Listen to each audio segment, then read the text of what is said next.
Hey everyone, welcome to the Roto Grinders Morning Grind Podcast. I'm your host, Stevie TPFL. It's October. It's the 31st of October. It's 2016. It's Halloween, so it's a Halloween basketball slate. So it's ugly. Yeah, that's the easiest way to sum it up. 4 basketball games tonight. I have noticed one thing this weekend. I'm actually running really good to start basketball season. I really love slates in the 8-game range. That seems to be my money spot. So this 4-game slate, I have a kid. For honestly, I just don't know. I don't know how much volume I'm going to play on the slate, but I actually feel like I have a pretty good handle on it. So we're going to definitely talk about that. But before we get into that, Stevie, I got a joke for you. I got a question for you. I'm going to tell you something. You tell me if it's trick or a treat in the name of Halloween. Okay. All right. All right. Eric Crane won the Million Maker. Is that a trick or a treat? That is a treat. That is a treat. Congratulations to our buddy Eric Crane. Not only did he ship the million, takes third and fourth, just like that's pure baller status. Drop the mic. Unique lineups. Unique lineups. Just crushing. Just baller. Congrats to him. I know he'll listen to this in the morning because he'll be hungover and not wanting to do his own NBA research. So, hi, Eric. Congratulations. Won a couple seats. I think he had like 3 King of the Beach, 2 World Fantasy Championship seats. Like, just an awesome weekend for an awesome guy. Like, I even had a text come in earlier today talking about how Eric just seems like one of those people that are, down to earth and easy to get along with. And that's Crane. I know me and him, we mess with each other all the time. But I was one of the first people I feel like to congratulate him. So big ups to Eric Crane. I'm super pumped and super happy for him. Like that's life-changing money, man. Anytime you take home $1 million, it's life-changing money. And Eric's a good guy. His wife is super sweet, and couldn't be happier for him. Yeah, Eric and I troll each other on Twitter all the time. We actually probably get at each other's nerves a bit, but he's also one of the best guys. And you mentioned his wife is probably one of the sweetest people out there. And they're Blues fans, and they love hockey, so they're always going to be good people in my book. Anyone with Theo in his lineup, that's all that matters to me. Yeah, I was going to say Theo. Yes. Theo, yes. Theo wants to win $1 million. That's like, can we do like an air like chest bump like we did week 1? Just like Theo, baby. Yeah, we are Team Theo. We are Captain Theo. But I feel like, they have their best friends, but I feel like we can welcome Eric into the Team Theo club, and I'm sure he will be happy to accept. Yeah, absolutely. Eric, you have an absolute invite to become a co-president of the Team Theo fan club, and I'm sure you'll be glad to join. All it requires is chest bumps at live events. That's all. I'm sure you would be down to do that, Eric. I think after winning $1 million, he'll gladly accept those terms. All right, let's talk about our friends and sponsors over at rosters.com. If you guys haven't checked them out, make sure you head on over to rosters.com. Use promo code Grinders. I'm starting to figure out this basketball thing over at Rosters. I actually finished 3rd in the tournament and 2nd in the tournament this weekend. So starting to get this Rosters basketball down. And I feel like the 10K cutoff that we made for the value plays is right at where the value starts to happen. So we'll leave that for now, and it's really interesting site. So make sure you guys head on over there, check that out.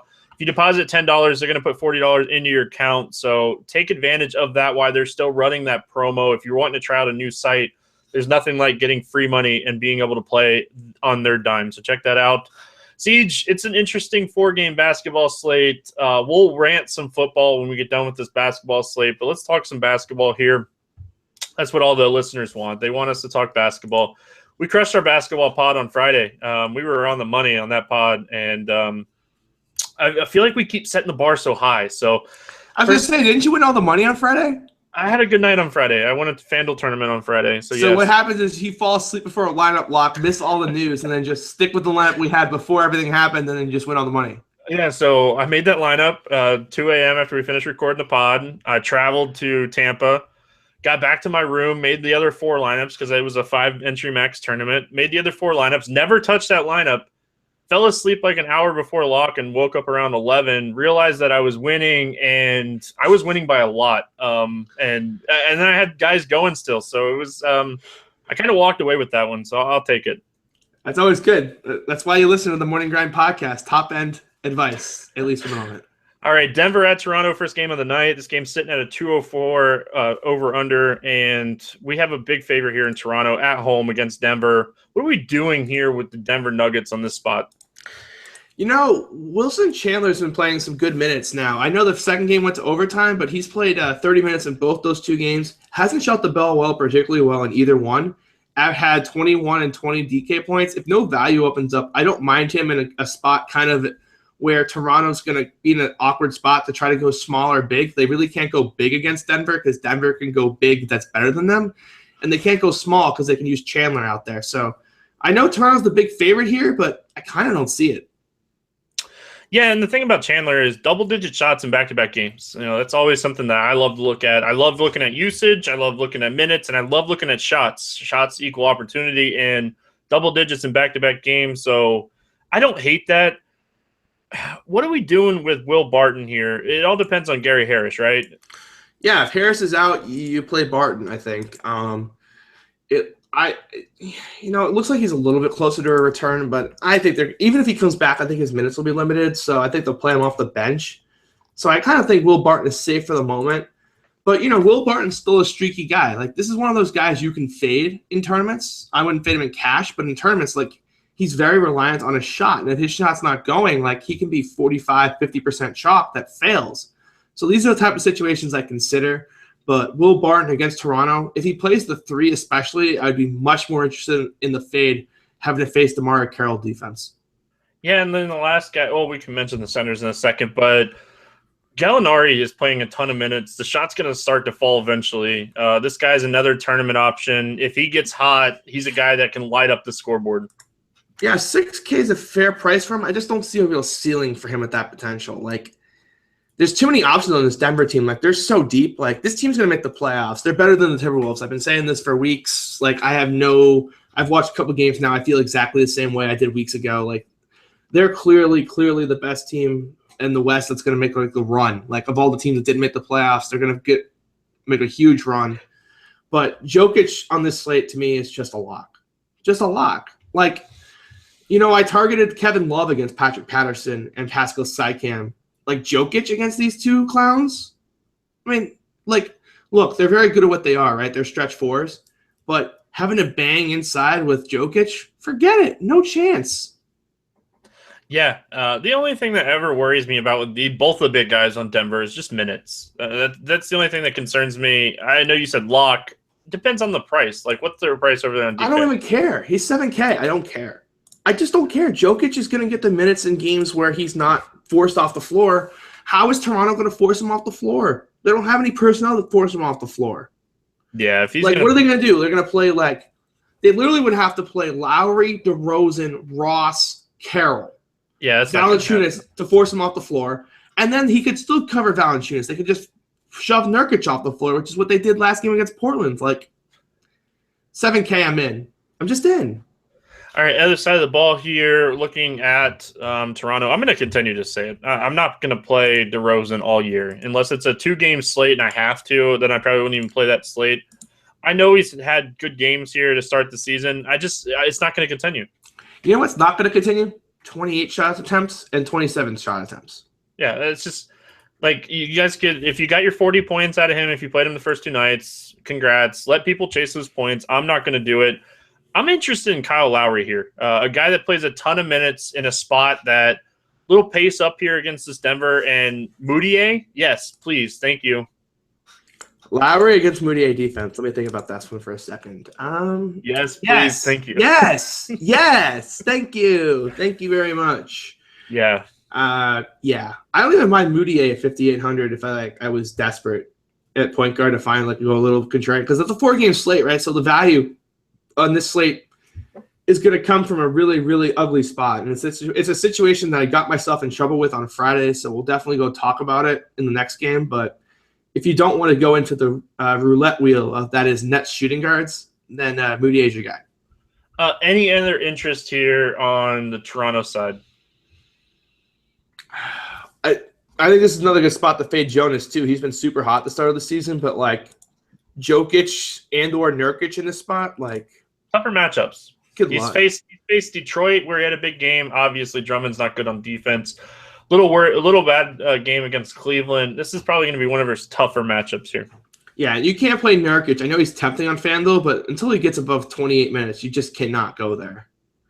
And like you said, more likely to get pushed off the court than Jokic. Or I get those guys, but yeah. Yeah, you said it right. It's tough because it's like Nikola Jokic with the NJ, and then you have JN on the other side. Forget it. Don't worry, I'll murder names throughout the NBA season. Oh, but that one's like one of the toughest ones where you have like Nikola Jokic, and then you have like Yusuf Nurkic. Just like forget it. Like, come on, you can't even get an initial different. No chance. Forget about it. Chicago at Brooklyn, 211.5 total here. Chicago, a little bit of a favorite, 6-point favorite. Injury news in this game. The only injury news that we really have to pay attention to outside of Harris is the Vasquez and Foy news. I would be shocked if Foy plays here, and Vasquez left the game on Saturday, so that's the one we're watching. And we've been getting injury news early this year. Knock on wood. Yes, we'll see how that plays out tomorrow. Let's look at the Chicago side of things here first. The minutes have been so spread out. You want to talk about a deep team. This team's been playing a deep – there's only one guy that's averaging over 30 minutes here at the start of the season. I couldn't even tell you who it is. I clicked through 3 box scores to try to find one. Is it Rondo? No, it's Butler. I don't even think he is he? 37 and 26 comes out to what, 31.5? Come on, Stevie. It's Sunday night. We've both been having fun all day, and you're really trying to get me to get to 31.5 there? That's tough math. I just look at the math, and yeah, you do too. Don't give me that. You knew, like you're just trying to make up for yourself. No chance. There's no way. I clicked Butler's name. I looked at those numbers, and I just had moved on. I got to be honest. All right, Butler's so expensive. Like you can't play these guys though. Like here's the problem, right? The Bulls are overpriced, except for Taj Gibson. Right. Who's a lock and load I think both cash game power forwards on FanDuel come from this game. You just play Taj and you play Booker. But outside of like that, you've got, everyone else is kind of like priced up a bit. And it's just a situation where it's just like, I don't really want to pay for any of these guys because we still have a couple kind of shootout games on the West Coast. And I just don't really want to go there.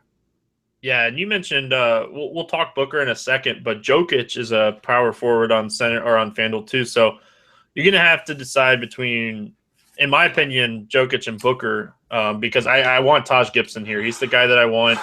I think he's one of the safer options on the board. You know tonight. What, Stevie? I gotta disagree. I think Gibson's the one to go. He has no ceiling. What's his ceiling there? I'm saying for cash games, he's one of the safer options. But what's the floor of like? Booker is going to have Lopez back, so he did just fine the first game with him, though. Yeah, but the minutes were down where Gibson's going to get his minutes. Like 27 minutes? Is that really like a thing we're going to be scared of at 4,700? He's not 4,700 on FanDuel. I'm talking about FanDuel. What's he on FanDuel? He's 53. It's the same thing. Same price as Gibson. I don't know. I think I like Gibson there a little bit more. I would definitely take Booker. I think his floor is way higher. Okay. Well, that's why we do the pod. You got to have different opinions sometimes. I know me and you agree a lot. I was going to say, people are going to be shocked. They're going to we're going to have some heart attacks going on the pod. Like, oh my God, Stevie and Siege didn't agree on everything. What's going on here? What's your thoughts on McDermott? Do you think the last game was just because it was kind of a blowout and he was getting minutes? Yep. That's really it for the Bulls, right? Like, Dwayne Wade doesn't have a big ceiling and he's expensive. Like, that's it. That's it. All right, let's go to the Brooklyn slide. We've already kind of talked about Booker. I don't hate Booker. I think he's a fine play. I think I like Gibson a little bit more there. What's your thoughts on Jeremy Lin? Like, what are we doing with Jeremy Lin? You're playing him if Vasquez is out? I don't think we have a choice. He's going to play, 30, 35 minutes? If the game stays close, he should play 30-plus minutes, right? Yeah. I mean, he has to. Who else is left? I'm looking at their roster. They have a couple shooting. Yeah, they don't actually have another technical point guard. They have Joe Harris, but I think he's a shooting guard too. Yeah, exactly.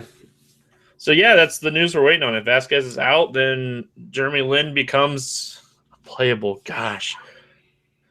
Oh, anybody else that you're looking at here? You said the shooting guard roulette for Brooklyn, and I feel like it is that, and it's just something that I'm going to fade. Yeah, I didn't realize that Kilpatrick was in the rotation on Friday, and I got myself in trouble there. But, oh well, live and learn, I guess.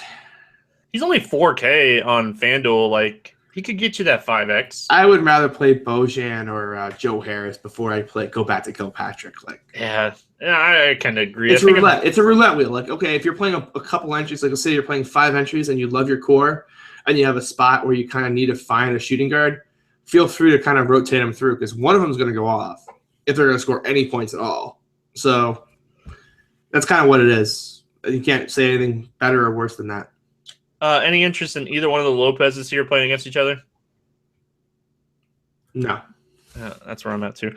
Sacramento at Atlanta, 201.5 total in this game. Atlanta 7-point favorites here. Be interested to see where that line ends up tomorrow. We know Collison's out. He's still suspended. Looking at the Sacramento side of things first, is Boogie a lock and load for you here? We don't really have another big star on the slate. Well, Chris Paul, I guess, yeah. So I'm always tempted to fade singular stars because everyone's going to play him, right? He's going to be 70% owned. And as of this point, and obviously it's NBA, it's subject to change, right? There's no real obvious value play that I have to have, right? That's gonna be you can make Boogie work. If you plug in Boogie on DraftKings, you got 5,600 left. Can you make that work? Yes, absolutely. But there's a bunch of mid-tier guys that are interesting. You got Dwight Howard against Boogie, who's kind of interesting. You've got Schroeder against Ty Lawson, who can't play defense. You have Ty Lawson himself against Schroeder, which hasn't exactly played good defense. So I feel like there's a lot of good mid-tier guys here. So I like Boogie. I just don't know if the roster construction is going to take me there unless we see some value. Yeah, it's all about news, right? I know there's not a lot of news on the slate, but we get some news where then we can start sliding in Jeremy Lin. It's just one of those things, right? I'm pulling it up here. Yeah, exactly. I'm interested to see how Boogie's done against Dwight Howard. Oh. Are you looking that up, or do you want me to look it up? I'm looking it up. He's only had one career game DraftKings points over 40 against Dwight Howard, and that came.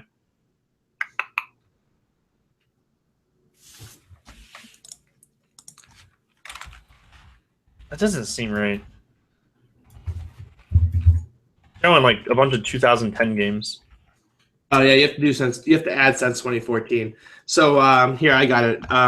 So in recent form, Boogie's kind of what the hell? That didn't do it right either. What the bleep? Yeah, you guys can tell we're using the same thing to try to look this up.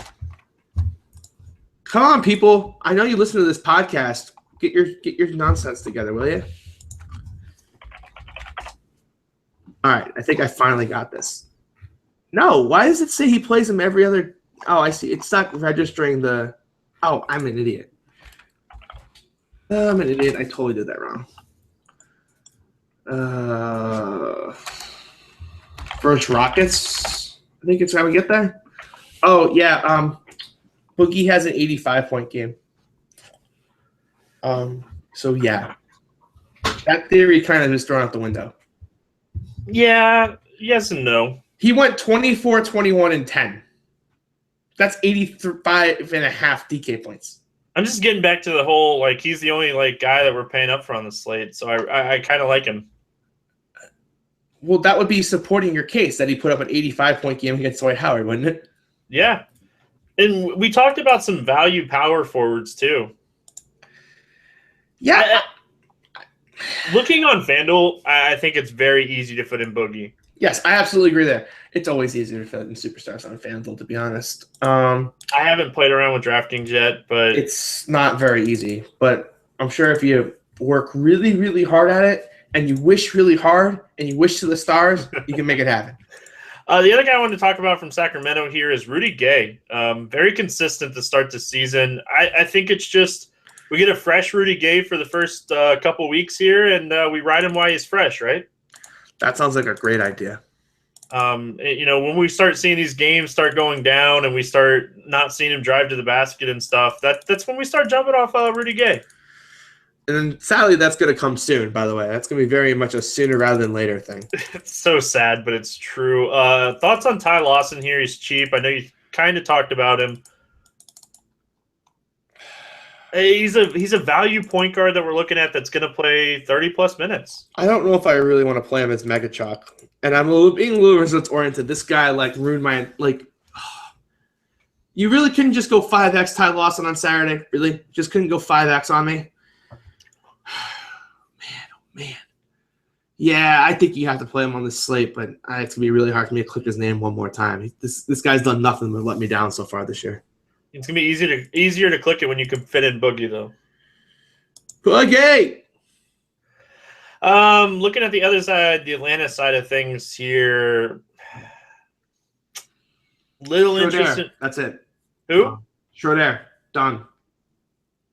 Little interest in Schroeder. You don't have any interest in Paul Millsap here? I don't think he's going to be chalk, and I think he's a good tournament play. I think he has a solid ceiling here. If he's not chalk, I'm in. But if he's anything resembling chalk, I'm out. Yeah, I just don't know if he'll be chalk. We got Blake Griffin that we're still going to talk about. We had the cheap guys. I think Paul Millsap gets lost in the shuffle today. That's a really good point, Stevie. I will concede. All right, well, let's move on. Phoenix at LA. You said you have a total for this game? I didn't see a total for this game. I do have a total for this game. I have 206. The Clippers is 10.5-point favorites here. Ooh, big favorites. Big favorites. We'll start with the Phoenix side of things. Anything stand out to you here against this defense? Give me a T. Give me a J. Hey, I called him on Friday. I said it. He's the one that won me all the money. Really low owned and put up a great game. Sadly, I don't think we'll get him low owned again. No, I see that he had a good game on Sunday too. Yeah, he's as a guy who's played a lot of preseason, and this was one of the guys that in the first week and a half I was going to really take advantage of, and I didn't realize he was on the slate today, or I would have played. Big minutes and a lot of shots. PJ Tucker, rest in peace, buddy. You're not getting your minutes back. We didn't expect him to take as many shots being on the same line as Bledsoe, but he's doing it. As a person that watched the preseason, we fully were aware that this was going to happen. He did this the entire preseason. That's why if you didn't play preseason this year, don't worry, you'll get back to normal. It's all the benefits are going to end at some point, but this was definitely one of the ones that where you saw the preseason, he was taking these kind of shots. No interest in Bledsoe. Booker's still too expensive. I think I'm with you. I think Warren's my guy here. I don't mind Booker. I really think the Clippers still have a trouble guarding wings. They have JJ Redick and whatever guy they're going to roll out there at the 3, whoever the roulette wheel picks today. I think you could attack them with wings. I would go Booker. I would go TJ Warren, but I wouldn't play the point guard type guys. That's for sure. Yeah, Redick, one of my favorite players in the NBA. I don't know if you knew that or not, but being a guy that loved when he got drafted for the Orlando Magic, his defense has gotten a lot better since he got in the NBA, but it's still not anywhere near where it needs to be. I love JJ Redick. Listen to his podcast every week. But, yeah, I think he'd be the first one to admit his defense. Better, still very below average. On this slate, Blake Griffin, obviously one of the better power forwards. I just got done talking and making my case why I think he'll be a little chalky here. This is a solid matchup, and yeah, he likes to score buckets. Absolutely. Yeah, best analysis ever. Any interest in Chris Paul? We mentioned Kyle Lowry. We don't have a lot of top-end point guards here, a lot of top-end guards. I think that Chris Paul's an option. I worry about the blowout, and I know that's not something we can technically predict, but when it's favored this big in Vegas, it's kind of worrying. The pace is kind of interesting, but yeah, it's a tournament-only flyer. Any interest in any of these other guys?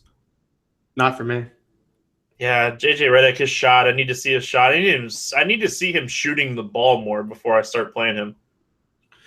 Exactly. I mean, and also he's going to lose some minutes to Felton this year. He might just be not a play anymore.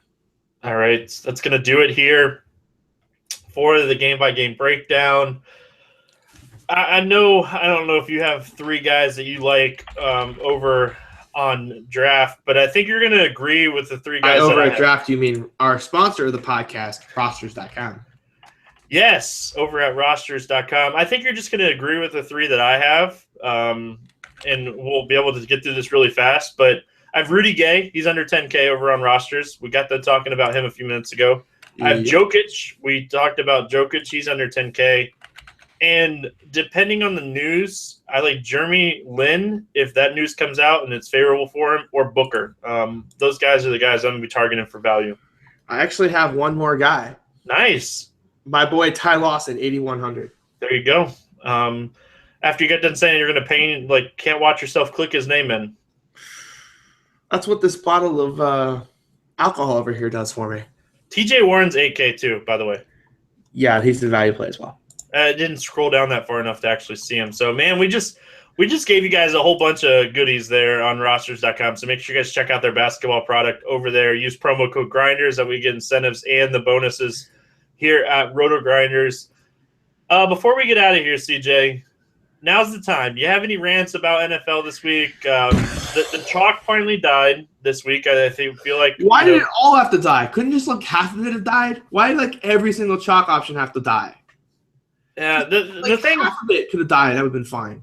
The thing that tilted me the most wasn't the Spencer Ware. It wasn't like it was the Ty Montgomery thing. Like, he was a guy that I jumped on really heavy when we got the news last night around midnight about Cobb. You know, I started plugging in Montgomery. I was like, there's just no way this guy doesn't have more upside than, you know, guys he's priced around. And like everything, like there was no news all week about him even being remotely doubtful to play. And that kind of stuff just drives me insane. You know, the funny thing is I had like not like a real feeling, right? Because I would have said something, but like just a little part of me was like, when they said, I've read a report from Schefter where it's like, they're playing it super careful with Cobb. And I was just like, oh, maybe they'll take it super careful with Ty Montgomery. And then like half a second later, well, no, they have nobody left, you moron. Play Ty Montgomery. I feel bad, too, because I texted you. I was like, hey, we can play the Packers in this early ownership before anybody wakes up, and we can get this lower ownership. Sorry about that one, Stevie. I'm not even mad about that. Let's talk J.J. Nelson, all right? Let's talk J.J. Nelson, Siege. I don't even want to get into that. Or Seth Roberts. Actually, it doesn't matter. You did say play Seth Roberts in cash, and I laughed at you. You did. It wouldn't have mattered. Fair, it was overtime. All right, give me a break here. No, it wouldn't have mattered because we're going to beat Team Chalk anyway. We need 1 point. Say that. 1 point from – dude, if we do not get 1 point from the Minnesota defense, like, I'll take my losses. It's 2003 Red Sox-esque if we can't get 1 point from the Vikings defense. Yeah, like, go bet all the money on the Cubs if we can't get 1 point from the Minnesota defense. Oh, my God. Just, man, I had a good week. Like, I had a really good week. I can't complain. But, man, for like 70% Evans, 70% TY, 70% Ware, just like, man, what could have freaking been if I get one of those guys? Ugh. Yeah, you had a shot at some Playboy qualifiers this week for sure. Me, on the other hand, this week can't end fast enough. I was super heavy on Ware, super heavy on Ty Montgomery, and super heavy on T.Y. Hilton. Cooper, and Team Cooper, he came through. Cooper, he saved the day. We should give Team Cooper his props for maybe we didn't make enough money or as much as we wanted, but he certainly could have. He prevented it from being way worse. I'm not going to say he saved my weekends because I still lost money this weekend, but he made it where it's a lot easier to swallow when I go to bed tonight. Right. Money saved is money gained. He certainly falls in that category for you. And Denver defense, baby. Oh man, Denver defense. You know how heavy I scripted the Denver defense. So tilted by that. Phillip Rivers, you're up in the football game. Run the freaking football. Run the freaking football. Oh, can we? I don't want to rant and make this pod go any longer, but can coaches in the NFL just take a page out of Belichick and Mike Tomlin's book? When you're up in a game, it doesn't mean you just start running the ball and giving it back to the other team. Like, I wish Phillip Rivers had at least tried that approach. He started chucking it all over the field. Run the freaking football. I've seen so many teams lose games this year late in the games because they don't keep their foot on the pedal. You know how many freaking times Melvin Gordon scored from the half-inch line and killed me, week after week. He finally was good this week, and God forbid he couldn't get one of those touchdowns from the 1 yard line when it could have won me 3 Qs. God forbid he finally get a red zone carry the one time I need him. It's because you should have faded him. It was one team. I played him on one team. And he was like, because I could pay up from Booker, and it was a perfect pivot spot in terms of raw points. And he did exactly what he wanted him to do. Just get in the end zone. So do you want to know my biggest takeaway from this weekend? Chalk is not invincible? Well, not even that. So I'm scrolling. You got me off track again. So I almost finished last in the Monster on FanDuel. Stevie. You laugh, dude. 2,214th out of 2,247th. Can you please read off your lineup? Like, how many points did it get? And just kind of read off your lineup. Like, you gotta go there. So before Luck, think about this lineup before Luck. I had Andrew Luck. Yep. Spencer Ware. Yep. Ty Montgomery. Obviously, I didn't have the news. Right. Mike Evans. Julio Jones. Larry Fitzgerald. Gary Barnidge, Mason Crosby, and New England defense. And I almost finished last in the Monster. Oh, my God. That's hilarious. If anybody wants to know how crazy this week is, like, I think that kind of like should just be our mic drop and end the pod right there. I think that's how we're going to end the pod. I have no issue with that lineup. Like, you don't have any issue with that. Gosh. It's not. Just like the chalk was destined to fail. It finally failed. It just all failed in 1 week instead of just being like 2 or 3 pieces. Oh, well. Yeah. So that's going to wrap it up here for the Monday edition of the pod. Hope you guys enjoyed the NBA breakdown. Good luck in your basketball contest tonight. Good luck with your Halloween stuff. Are you dressing up, Siege? Depends. If we have a Team STL get together, I promise I will find something. I'm dressing up. You probably never seen it, but I'm dressing up. My kid is super heavy into PJ Masks, this cartoon show, and we're dressing up as the 3 characters to play along with my daughter. So, yes, that's how my night's going to go. There'll probably be a picture at some point so you guys can enjoy the laugh on Twitter, but that's how my night's going to go. So, everybody have a happy and safe Halloween. If you have kids, make sure you guys pay attention and don't let them get hit by a car. That's going to do it. Good luck at your contest, and we'll see you again tomorrow.